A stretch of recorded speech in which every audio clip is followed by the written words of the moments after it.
प्यारे दोस्तों, आपका हमारे चैनल में स्वागत है। आज हम आपके लिए लाए हैं गुरु रविदास जी के बचपन के चमत्कार की एक कहानी कि कैसे एक अंधी बुढ़िया को एकदम से दिखाई देने लगा। कर्मावती नाम की 60-65 वर्ष की महिला सीर गोवर्धनपुर में रहती थी। उसका बालक रविदास जी की दादी लखपति के साथ बड़ा प्रेम था। दादी हर रोज़ अपने प्यारे पोते को लेकर उससे मिलने जाया करती थी।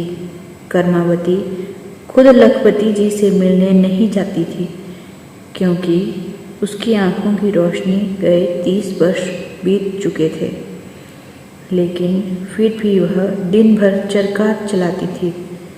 जब दादी लखपति कर्मावती के साथ बीते दिनों की बातें करती तो बालक रविदास भी उनके पास बैठकर सुनते रहते और कर्मावती के साथ हंसते खेलते रहते।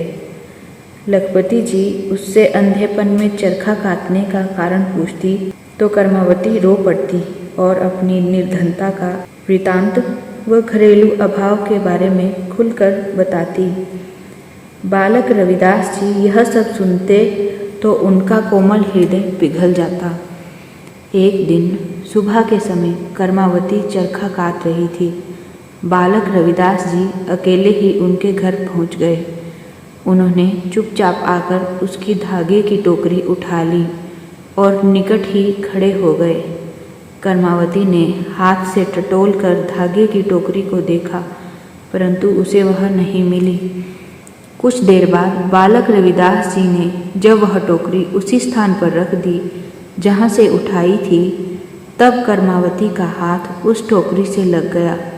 वह बहुत हैरान हुई क्योंकि उसने पहले भी तो वहाँ हाथ लगाकर देखा था। कर्मावती को वहाँ किसी की उपस्थिति का एहसास हुआ, परंतु वह घबराई नहीं क्योंकि अक्सर गांव के बच्चे उसे सताया करते थे। फिर जब टोकरी में से धागा उठाकर वह काटने लगी, इतने में बालक रविदास ने तकले में से खींच लिया। कर्मावती को तुरंत पता चल गया। जब बालक ने चरखा खींचा तो कर्मावती को क्रोध आया और उसने अपनी दोनों बाहें फैलाकर बालक को पकड़ लिया और कहा, तुम कौन हो? बालक ने अपने दोनों हाथ कर्मावती की आंखों पर रखते हुए कहा, लो माता, तुम स्वयं देख लो मैं कौन हूँ। कर्मावती शांत हो गई। जब कर्मावती ने आंखें खोली तो उसे सब कुछ दिखाई देने लगा। उसने बालक रविदास के सुंदर अलौकिक स्वरूप के दर्शन किए। फिर कर्मावती ने दोनों हाथ जोड़कर बालक रविदास जी को प्रणाम किया और कहने लगी, धन्य है वह माता जिसने तुम्हें जन्म दिया है, धन्य है वह कुटुंब जिसमें तुमने जन्म लिया है।